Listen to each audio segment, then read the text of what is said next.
1h48. O governo federal tem 2 semanas para providenciar a ida da família do bebê, Sofia Gonçalves de Lacerda, de 5 meses, para os Estados Unidos, onde ela vai ser operada e terá os custos estimados em $1 milhão pagos pela União por determinação da Justiça. Ela nasceu com a síndrome de Berdon. É uma doença rara que prejudica a bexiga, os rins e o intestino. Antes de divulgar a decisão, o desembargador Márcio Moraes consultou os principais hospitais de São Paulo sobre a viabilidade desse procedimento por aqui, mas as instituições alegaram que ninguém sobreviveu depois de realizar uma operação parecida com essa. A mãe da menina falou sobre esse assunto. Vamos ouvir aqui, ó. O meu maior sonho, desde quando eu descobri que o único tratamento que tinha para ela era fora do país, era de conseguir levar ela de qualquer jeito, né? Eu lembro que quando o médico passou o valor para mim, eu fiquei desesperada porque eu estava desempregada. Meu marido trabalha como ajudante de caminhoneiro, que ele ganha um pouco mais que um salário mínimo. Eu falei assim, eu tenho R$10 na minha conta, mas eu vou conseguir esses 2 milhões para minha filha.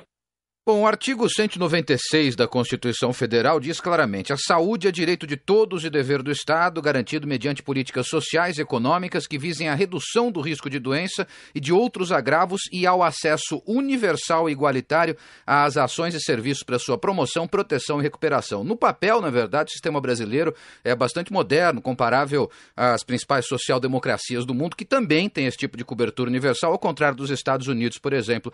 Agora, até que ponto vai, na verdade, essa cobertura, o que pode exigir o paciente? É sobre isso que a gente vai conversar nesse momento com o Dr. Carlos Roberto Siqueira Castro, um jurista especialista em direito constitucional e que, inclusive, participou da redação desse capítulo de direitos fundamentais da Constituição. Não é, Dr. Siqueira Castro? Tudo bem com o senhor? Tudo bem, Paulo. É verdade. Participei, fui assessor da Constituinte e trabalhamos muito nessa questão dos direitos sociais, especificamente direitos à saúde, que é um direito fundamental de todos os cidadãos, né? Mas aí, do ponto de vista prático, como a gente dizia, o Brasil já tem uma cobertura, em teoria, no mínimo, assim, bastante ampla. Isso chega até o ponto do Estado ter obrigação de pagar um tratamento médico específico num outro país, por exemplo, como nesse caso, doutor? Eu creio que sim. A questão não é simples, né? Você pode imaginar, Paulo, primeiro porque o acesso à saúde é um acesso universal e igualitário, como diz o artigo 196.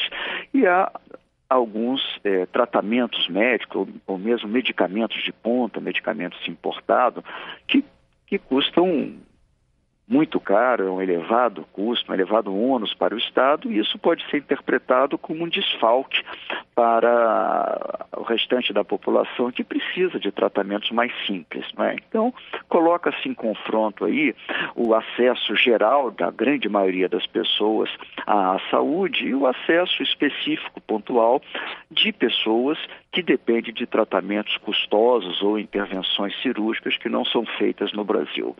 Eu acredito que essa discussão ela não deve prosperar, porque o Supremo Tribunal Federal, a meu ver, com excelentes razões, tem entendido que até um acordo do ministro Joaquim Barbosa, atual ainda presidente do Supremo Tribunal Federal, entendendo que mesmo quando se trate de tratamento custoso, um tratamento adequado, mas de alto custo, é dever do Estado, portanto, dos entes federativos, União, Estado e município, prestar o tratamento. Já também há uma jurisprudência muito tranquila com relação a medicamentos de alto custo. A matéria está sendo tratada até em repercussão geral no Supremo Tribunal Federal, para que não seja negado o acesso à saúde nessas condições excepcionais. Agora, nesse caso, né? Pois não. Agora, doutor, é claro que é difícil fazer essa análise, talvez, em alguns aspectos racionais, porque, como o senhor disse, a vida de uma criança é inestimável. Mas, ao mesmo tempo, a gente sabe que briga-se por recursos aqui na saúde pública brasileira. De certa maneira, não dá para se imaginar que um caso desse vai tirar recursos que poderiam também salvar um número, talvez, maior de vidas inestimáveis sendo gastos aqui no sistema? Sem dúvida, sem dúvida. Isso é o que se chama de conflito, né, de valores constitucionais, colisão de normas constitucionais. Você está sacrificando uma parte do todo por uma situação específica, pontual e individual. Não há como negar isso, eu diria. Mas também eu acho que o desembargador pesou pesou na sua consciência o fato de que, se ele não determinasse essa cirurgia no hospital de Miami, essa criança teria um encontro fatal com a morte em muito poucos dias. Não haveria outra solução, porque não há cirurgia no Brasil habilitada e em condições tecnológicas de salvar a vida dessa criança. Então, pesou na sua consciência esse aspecto. Agora, isso evidentemente não elimina o dever e a obrigação do Estado de se organizar orçamentariamente e de priorizar a saúde. Nós temos inúmeros projetos de emendas constitucionais no Congresso Nacional e projetos de lei também para ampliar os recursos à saúde. Para que isto? Para que a saúde realmente ela possa ser acessada de forma universal e igualitária por toda a população brasileira. Isso é o desejável.